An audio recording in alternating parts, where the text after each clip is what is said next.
প্ৰধানমন্ত্ৰী ডাঙৰীয়া 13 তাৰিখে দুপৰীয়া 2টা বজাত কোকৰাঝাৰত আহি উপস্থিত হ'ব।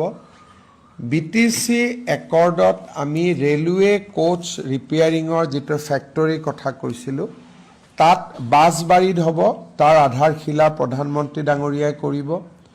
ৰাজ্য চৰকাৰৰ অসমমালা প্ৰজেক্ট প্ৰধানমন্ত্ৰী ডাঙৰীয়াই আৰম্ভ কৰিব আৰু বিটিচিৰ বাবে গুৰুত্বপূৰ্ণ 6খন ডাঙৰ দলঙৰ আধাৰশিলা প্ৰধানমন্ত্ৰী ডাঙৰীয়াই কৰিব আৰু 3খন নতুন ৰেল সেৱা প্ৰধানমন্ত্ৰী ডাঙৰীয়াই সিদিনাখন আৰম্ভ কৰিব।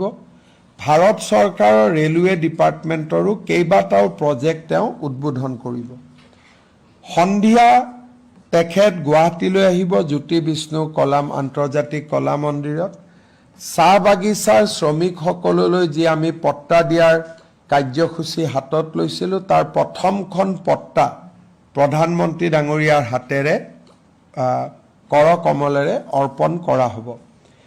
ৰাজ্য চৰকাৰে নিৰ্মাণ কৰি ওলোৱা 150 মেগাৱাটৰ কপিলী হাইড্ৰ পাৱাৰ প্ৰজেক্টটো প্ৰধানমন্ত্ৰী ডাঙৰীয়াই ৰাইজৰ বাবে উৎসৰ্গা কৰিব। 14 তাৰিখে দিনৰ 10:30 বজাত তেখেত শিলচৰলৈ যাব। 22,000 কোটি টকাৰে নিৰ্মাণ কৰিব বিচৰা শিলচৰ গুৱাহাটী এক্সপ্ৰেছ হাইৱে প্ৰজেক্টৰ তেখেতে শুভ আৰম্ভণি কৰিব। 15 তাৰিখে গৃহমন্ত্ৰী অমিত শ্বাহ ডাঙৰীয়া অসমলৈ আহিব। ৰাতিপুৱা 10 বজাত তেখেতে প্ৰাগজ্যোতিষপুৰ মেডিকেল কলেজৰ শুভ উদ্বোধন কৰিব। 11 বজাৰ পৰা তেখেতে ভাৰতীয় জনতা পাৰ্টি আয়োজন কৰা যুৱ সংকল্প সমাৰোহত ভাগ ল'ব।